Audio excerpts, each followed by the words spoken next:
What happens when an online movement declares a strategic operation to take back power and aligns it with a really pivotal moment in political history? Yeah, it's a fascinating question, right? Is this just something much deeper than just, random online chatter?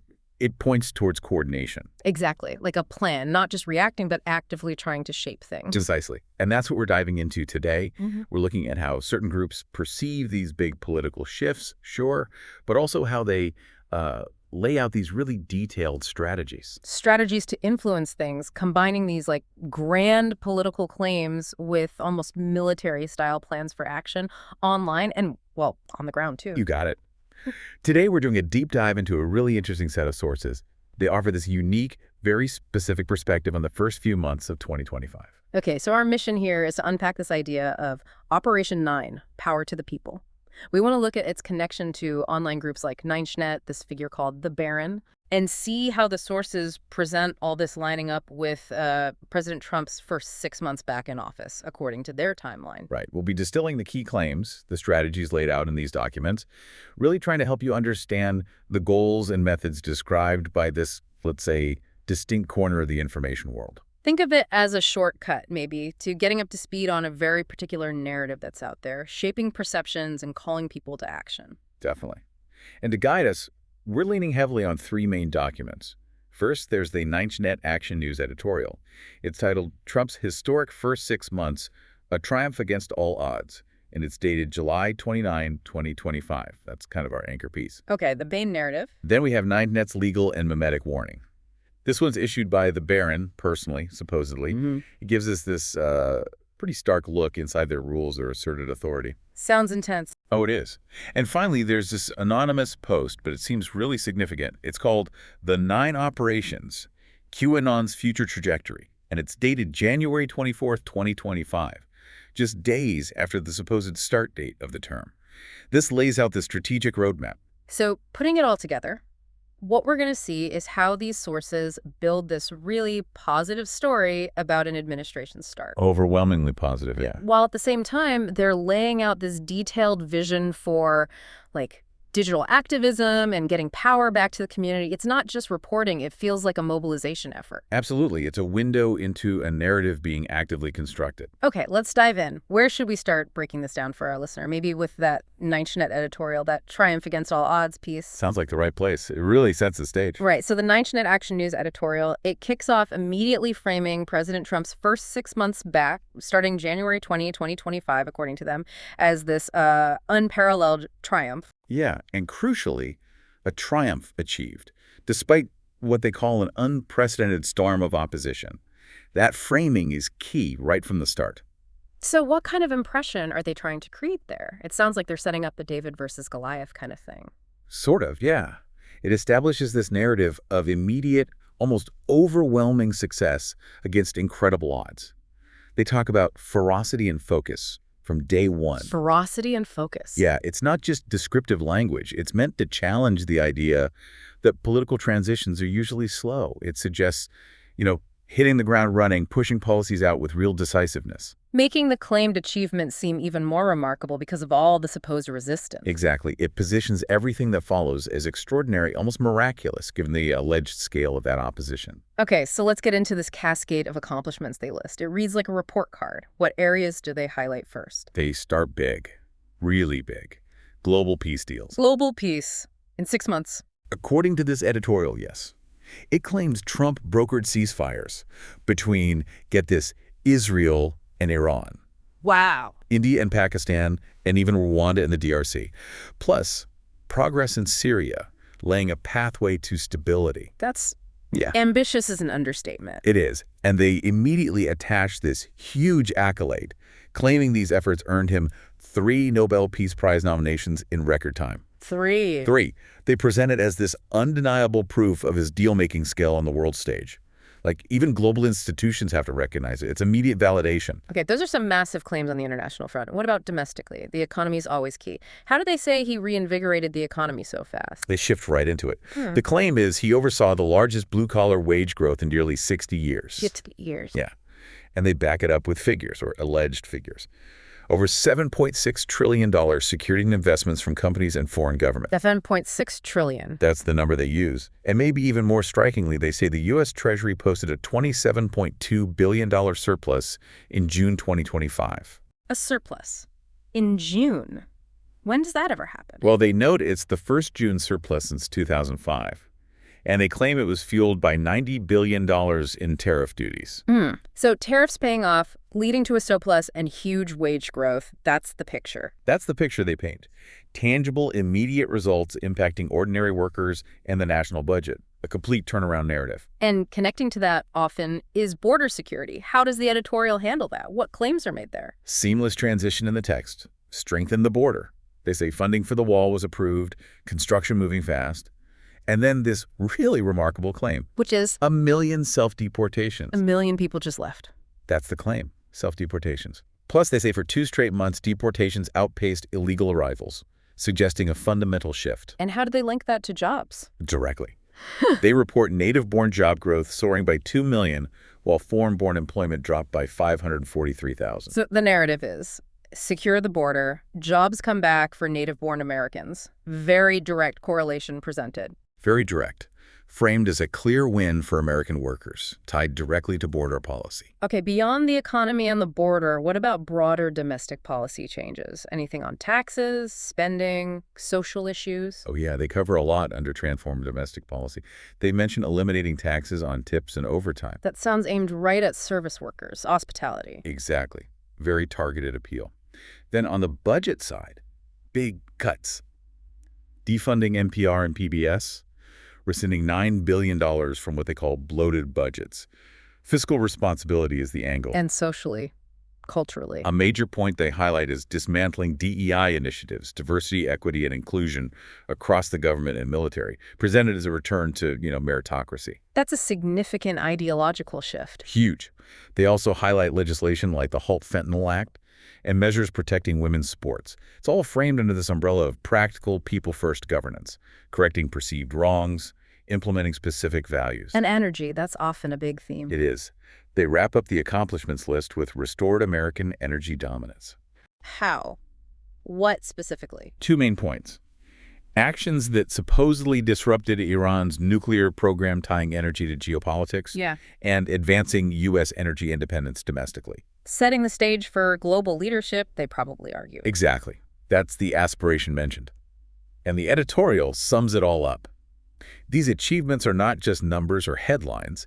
They're tangible wins that have reshaped America's trajectory in a mere 6 months. Tangible wins, reshaped trajectory, strong language. Very strong.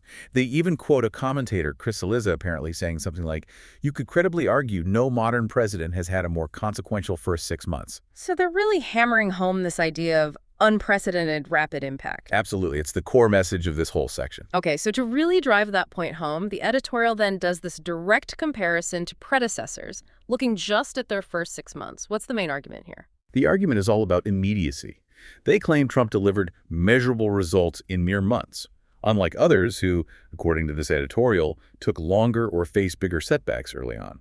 So they use history to make Trump look uniquely effective, basically. Right. They use past presidents almost as foils, like Barack Obama in 2009. They focus on the stimulus and ACA groundwork, but highlight soaring deficits, public discontent, high unemployment, painting it as economically troubled despite the effort. Okay, what about George W. Bush in 2001? His start was complicated by the election, right? Exactly. They say he pushed tax cuts but was preoccupied with a contested election transition. And then, obviously, 9/11 happened.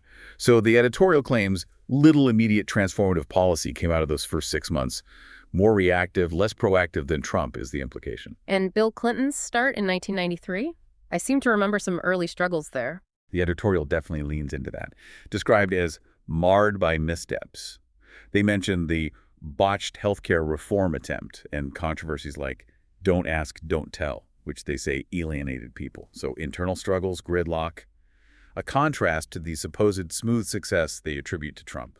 Even Ronald Reagan gets brought in. How do they frame his early days? He's usually seen as pretty impactful. He is, but they argue that while he passed tax cuts and started deregulation early, Reaganomics took years to show results, and he faced a lot of resistance. Ah, so the key difference is the speed of the results, according to 9chnet. Reagan took time, Trump was immediate. That's the claim. It makes Trump's alleged instant impact seem even more exceptional by comparison, even to Reagan. And finally, they even mention FDR, Franklin Roosevelt, in 1933. His first 100 days are legendary. How do they handle that comparison? It's interesting. They acknowledge the benchmark, the New Deal policies, but they add the context that it happened during the Great Depression, a huge crisis, and with less polarized opposition than today. So the subtle point is, FDR's task was maybe easier politically, despite the crisis. Or at least the political environment was different, less fractured, which, in their view, makes Trump's achievements in today's hyperpolarized world even more impressive. So summing up their comparison, Trump's distinction is immediate results. They list $4.5 trillion in tax cuts. And we should note, the source weirdly says trachea, but it has to mean trillion. Yeah, clearly a typo. Context makes it trillion. Right. Those cuts, the international ceasefires, the federal surplus, all supposedly happening super fast, rivaling the most ambitious early agendas in modern history. It's a clear rhetorical strategy. Build Trump up by contrasting him with what they portray as the slower, rockier starts of others. Yeah. Make him seem uniquely capable of immediate, sweeping change. Now, a key part of this narrative is why these achievements are supposedly even more remarkable. And it comes down to what they call the unparalleled opposition he faces. They don't just say opposition. They frame it as this constant, overwhelming onslaught. Yes, this is crucial for the triumph against all odds angle. They are very specific about who these adversaries are. First, the legacy media. The usual suspects, I imagine. Pretty much. They name names. The New York Times, NBC News, others accuse them of churning out a steady stream of critical coverage, and specifically bringing up things like the discredited narratives like the 2016 Russia collusion hoax. So portraying the media as biased, hostile, and digging up old issues. Relentlessly negative and actively working against him is the framing. What about social media platforms? What role do they play in this alleged opposition? They're called gatekeepers. The accusation is they engage in shadow banning pro-Trump voices and deliberately amplify outrage-driven narratives against him. So not just bias, but active manipulation of the information flow, throttling one side, boosting the other. That's the explicit claim, an uneven playing field created intentionally by big tech. And then there's this phrase, faux public outrage. What do they mean by that? They argue that a lot of the visible public anger isn't genuine. It's stoked by activist groups and amplified by bots. Ah, so manufacturing dissent, creating an illusion of chaos. Exactly, an illusion that belies the tangible progress on the ground, according to the editorial, suggesting the reality is much calmer and more positive than the online noise implies. And again, they use history to contrast this. Obama had supermajority sympathetic media. Clinton faced skepticism, but nothing like the 247 digital pile-on. Bush had post-9/11 unity. FDR faced a less organized opposition without social media. Right. The point of all that comparison is to emphasize the unique intensity and nature of the opposition Trump supposedly faces in the modern digital age. It's presented as historically unprecedented. So the takeaway they want you, the listener, to have is what? Despite all this, he still gets things done. Precisely. Resilience and effectiveness under fire. The editorial concludes, despite this hyper-polarized environment, this massive coordinated assault, Trump delivers. They even quote an ex-post saying he navigated several wars into peace, turned trade disagreements into deals, promises kept. It really hammers home the idea of exceptional leadership against overwhelming odds. If he can do this under these conditions, then his leadership must be truly extraordinary. That's the intended conclusion. Okay, then they pivot to this section titled, Elections Have Consequences, or Do They? This uses that famous Obama quote from 2008. Where did they go with that? They use it to set up what they see as a massive double standard, a real irony. How so? They argue that when Democrats won, they mentioned Clinton and Obama specifically, the system was hailed as a triumph of democracy. You didn't hear many cries about a broken system then, according to this editorial. Implying the system's legitimacy was accepted when the outcome was favorable to Democrats. Right. But, they claim, when Trump won in 2016 and again in 2024 in this narrative, everything changed. Yeah. Suddenly, the system was rigged, the Electoral College was outdated, and democracy itself was under threat. And the editorial asks this really pointed question. If the system is so broken, why does it work so well for Democrats when they win? What's the implication there? That the complaints are just sour grapes? Basically, yeah. The conclusion they draw is blunt. The truth is, the system isn't broken, it's just inconvenient when it delivers results they don't like. So they're framing Trump's 2024 win in their narrative as the legitimate will of millions of Americans and dismissing any criticism of the system as purely partisan. Exactly. It's an attempt to completely neutralize the rigged system narrative by flipping it, saying the only people who call it broken are those who lose under it. It aims to solidify the legitimacy of his mandate. Interesting. And finally, the editorial looks ahead to something called the quantum future. This sounds different. It is a bit of a shift in tone, yeah. They claim Trump's vision goes beyond just fixing today's problems. It focuses on tomorrow. Quantum future. Yeah. What does that involve? Like technology? Very much so. They highlight emerging tech, specifically the quantum future of space internet. Driven by satellites, private pioneers like Elon Musk are mentioned. Associating Trump with cutting-edge, almost sci-fi tech. Precisely. Yeah. It elevates his leadership beyond just politics, positions him as a visionary for a new technological age. It fits with some broader online themes you sometimes see, about awakenings or massive shifts. Does the government have a role in this quantum future, according to them? Yes, they specifically mention the National Reconnaissance Office, the NRO, as being at the forefront. So it's a mix of private innovation and government capability.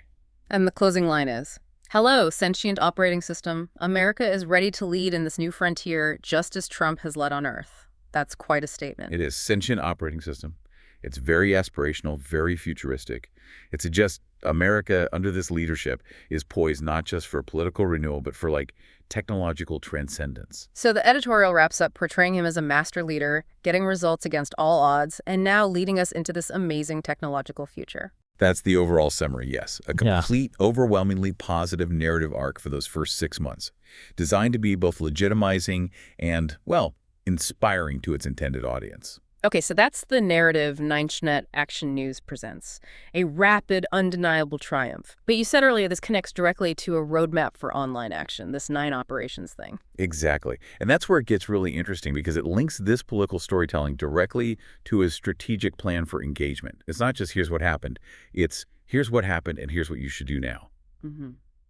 Right, so now we shift to this other key document. An anonymous post dated January 24th, 2025.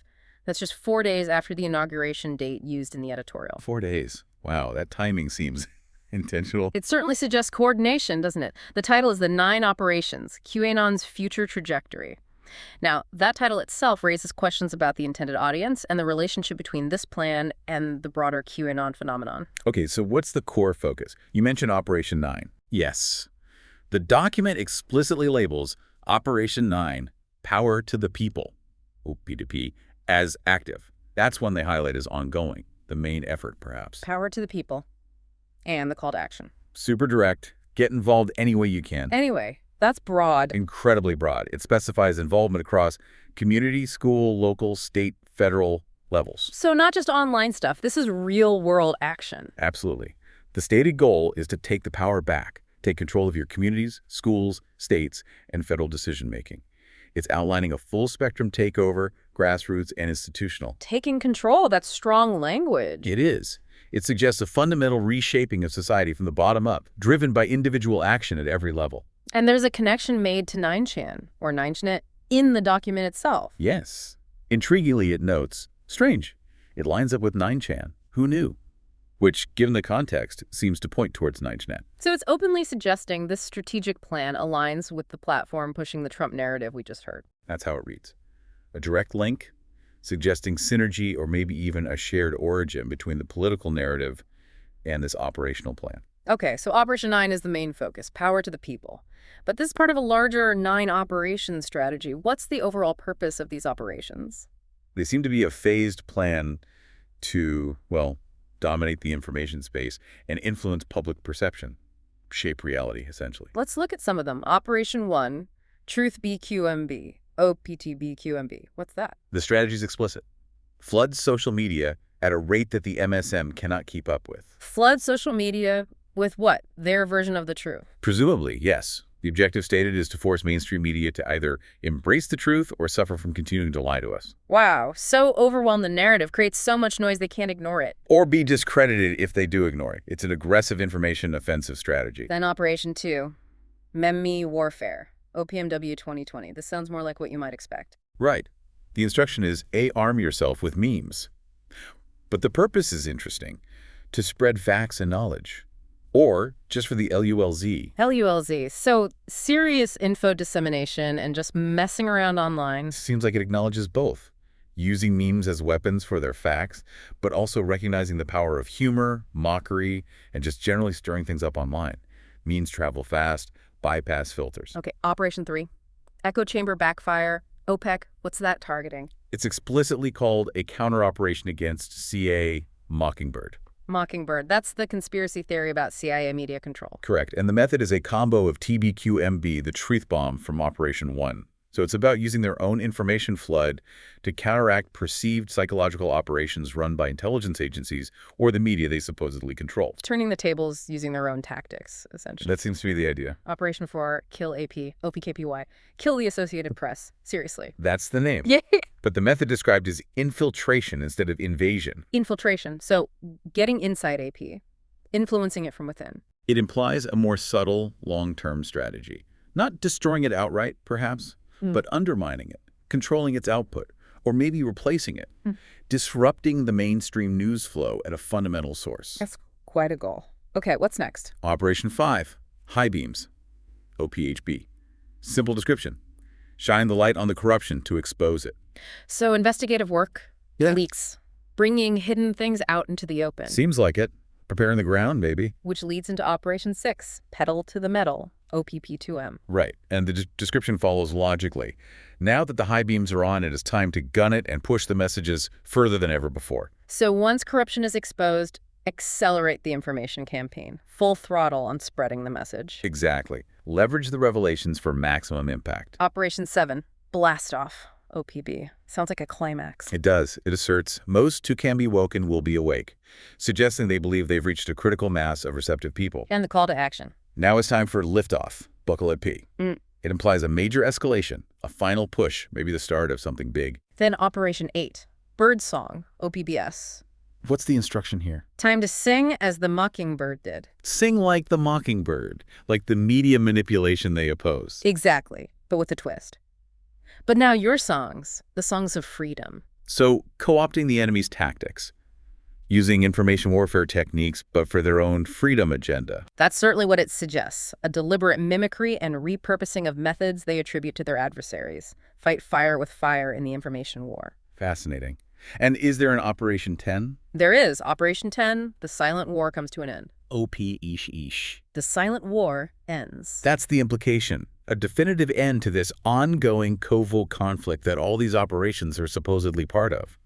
It frames everything as leading to a final victory. This whole framework, appearing just days after the supposed start of Trump's term, it really suggests a planned, synchronized effort, doesn't it? The timing is incredibly significant. It paints a picture of these strategies being ready to deploy the moment the political landscape shifted, according to their narrative.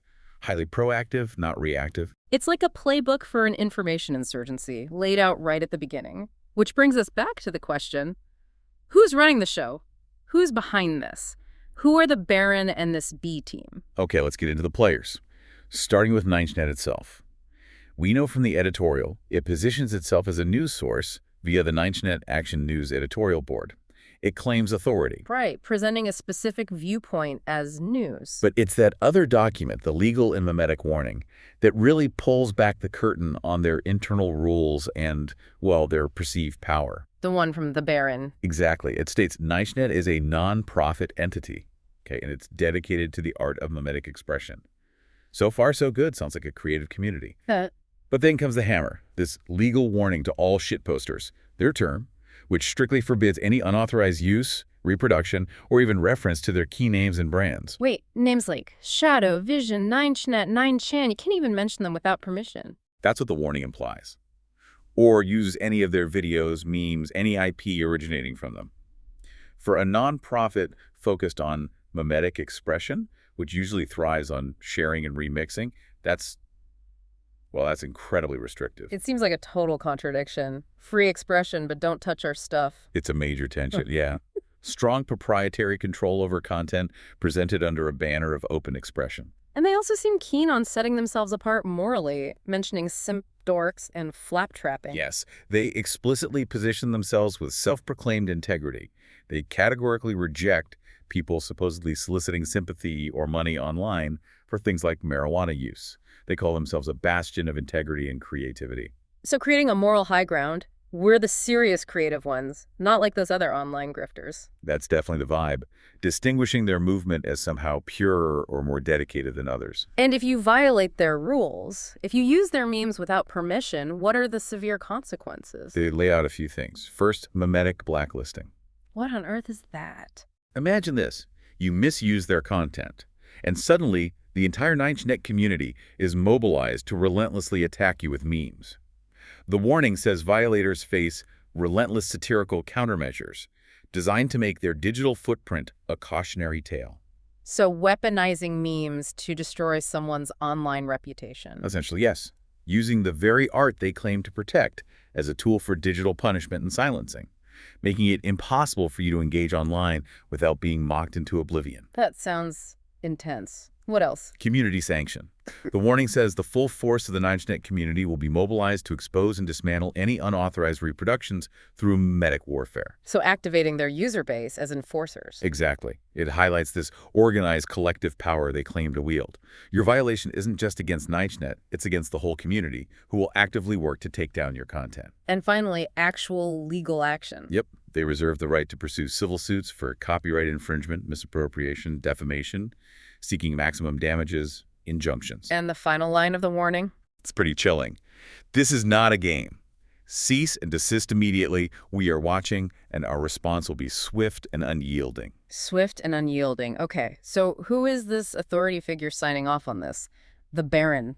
That's right. The warning is issued from the desk of the Baron 9chnet, Yeah. Editor-in-Chief. Editor-in-Chief. So the top dog at 9chnet. Clearly positioned that way, the central authority responsible for policy enforcement, the whole 9 yards, the voice of command. Which brings us back to that contradiction. If the Baron is enforcing these super strict rules... Well, the Baron is effectively defining the terms for the free thought and source material 9chnet claims to offer. Yeah. It makes that free thought seem very conditional. Free, as long as you follow the Baron's rules and use their approved content. It certainly raises that question. Is the source material less a resource for independent learning and more a doctrine to be protected and adhered to? It suggests freedom operates within very specific, tightly controlled boundaries set by the Baron. Okay, so we have 9chnet and the Baron setting rules. What about the B team? How do they fit into this picture? The 9 operations document mentioned them. Right. The B team adds another layer of complexity.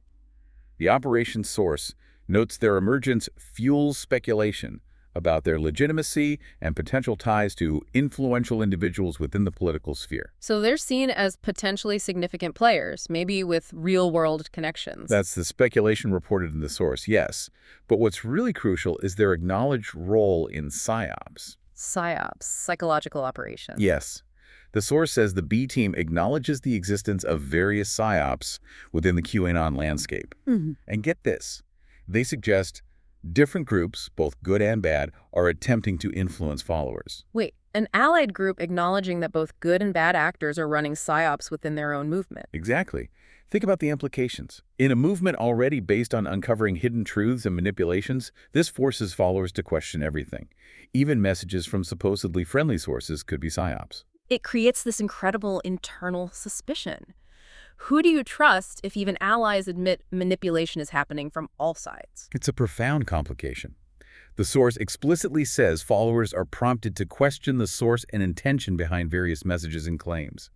It creates a climate of intense internal scrutiny. And what's the reported impact on QAnon more broadly? According to this source, the B team's appearance and these acknowledgments have fragmented the QAnon movement. It introduced uncertainty, raised questions about the validity of sources. So splintering the movement. That's what the document claims. This splintering raises doubts about the movement's future trajectory and its ability to maintain a unified message and direction. Yet, despite causing fragmentation, the 9 operations post thanks them. Thank you, B Team 07. Yes, which indicates some kind of alignment or positive relationship, even while acknowledging their disruptive role. It's complex. So putting it all together, 9chnet Action News pushes a political narrative. 9chnet under the Baron enforces strict IP rules via mimetic warfare. And the B team, while seemingly allied, acknowledges internal psyops and contributes to fragmentation. It's a really intricate ecosystem, isn't it? A media arm, a control mechanism, and an internal influencer acknowledging the messy reality of information warfare, all seemingly working in parallel, perhaps towards related goals, but with distinct roles and effects. Which leads us right back to that central tension, this idea of free thought and source material for all to learn versus the control and complexity we just outlined. It's the core paradox, really. How is free thought actually defined and used in this context? Well, the 9chnet editorial presents itself as the provider of free thought, right? By offering its narrative as the alternative to biased legacy media and social media gatekeepers. Exactly. The premise is consume our information, our facts and knowledge, like from the Truth BQMB operation, and that's how you achieve free thought, by freeing yourself from the mainstream narrative. But the paradox we keep circling back to is, how free is it if the Baron enforces such rigid IP controls? How does mimetic expression square with mimetic blacklisting for unauthorized use? It really challenges the definition. Is free thought here just freedom from the mainstream, but not freedom within their own ecosystem? Is it conditional on adhering strictly to 9chnet's rules and content? It seems like free thought means agreeing with and propagating their specific source material, doesn't it? Using their memes, their narrative. That's certainly a strong implication, which changes how we think about the nature of source material for all to learn. Yeah, it's not presented as neutral data for analysis. The 9chnet editorial provides this highly curated, intensely positive set of facts and accomplishments. All framed to demonstrate that triumph. The clear implication is that this curated package is the truth that everyone needs to learn. It's not diverse sources, it's the source. And you're not just supposed to learn it passively. Those operations, like power to the people, meme warfare, they demand active participation. Right. You become an agent in spreading this specific source material. You're part of the flood, part of the meme warfare. Your role is to propagate the narrative, not just consume it. Which gets even trickier when you factor in the B team's warnings about psyops. If even allied groups admit manipulation is happening, how can anyone confidently discern the intent or authenticity of any source material within that sphere? It creates a real epistemological challenge for followers, doesn't it? How do you know what's genuine truth meant to empower you, and what's a psyop designed to influence you, potentially even by supposed allies? It complicates the idea of readily available, trustworthy truth enormously. Okay, so let's make the connection explicit, connecting power to the people to the digital strategy. Operation 9 isn't just a nice slogan. Not at all. The 9 operations document gives it concrete steps. It translates the ideal of power to the people into a practical, digitally focused action plan. So digital warfare becomes the method for taking power back. It seems so. Mimetic warfare, flooding social media, these are presented as the tools individuals can use to achieve that goal, to take the power back in their communities, schools, all the way up to the federal level. Turning online actions into instruments for real-world political change as they see it. Exactly. The digital space becomes the primary battleground for influencing and ultimately controlling real-world institutions and decision-making. Your keyboard becomes your weapon in this fight for power. And underpinning all of this is the context of the silent war. That Operation 10 title, The Silent War Comes to an End. What does that signify? It suggests that all these actions, the memeing, the flooding, the community organizing, aren't just random activism. They're battles within a larger, ongoing, clandestine conflict. A conflict that they believe is nearing its conclusion, its endgame. Precisely. It frames the entire effort with a sense of historical weight, urgency, and impending victory. Every meme, every post, every local meeting is a step towards winning this hidden war. So, bringing this all together, what's the relevance of this deep dive to you, the listener? Why should you care about 9chnet, the Baron, Operation 9? Well, understanding these kinds of parallel information ecosystems is crucial, isn't it? It helps you recognize how political events can be framed in vastly different ways and understand the strategic online movements working to promote those frames. It's like seeing the architecture behind the message, not just what is being said, but how it's being constructed and pushed out. Exactly. And it equips you to critically evaluate how facts are presented, especially when groups promote free thought, while simultaneously imposing really strict controls on information and admitting to internal manipulation tactics like psyops. So it encourages a more active, critical listening, paying attention to how information is shared, who is claiming to define truth and power, and what their potential underlying goals might be. It's about developing a kind of immunity, perhaps, or at least a critical lens, in an environment where information itself is often weaponized. Being aware of the mechanisms helps you navigate it more consciously. Instead of just passively consuming, you become more of an analyst of the information flow itself. Precisely.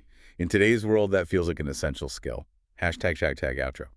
Okay, so let's recap. We've taken a really deep dive today into this powerful narrative constructed by 9chnet.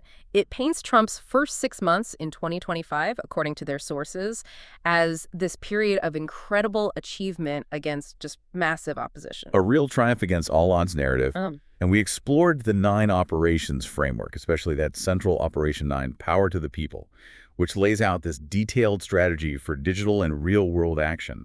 Almost a military plan for taking back control.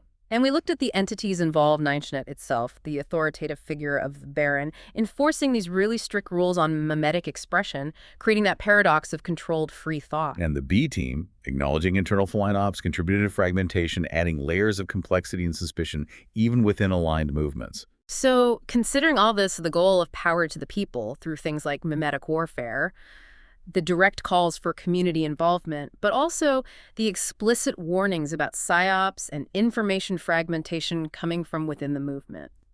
It leaves us with a really challenging final thought for you, the listener. Yeah, what does it actually mean for you to be well-informed in an environment like this? An environment where the very sources of information are themselves strategic players, openly engaged in what they call a silent war, using tactics designed to influence and manipulate. How do you, as an individual navigating this incredibly charged digital battleground, constantly needing to scrutinize what you see, how do you genuinely take control of your own understanding? How do you secure your grasp on reality without just becoming, maybe unknowingly, a foot soldier in someone else's operation? It's a profound challenge to personal information autonomy in the modern age, isn't it? Something to really mull over.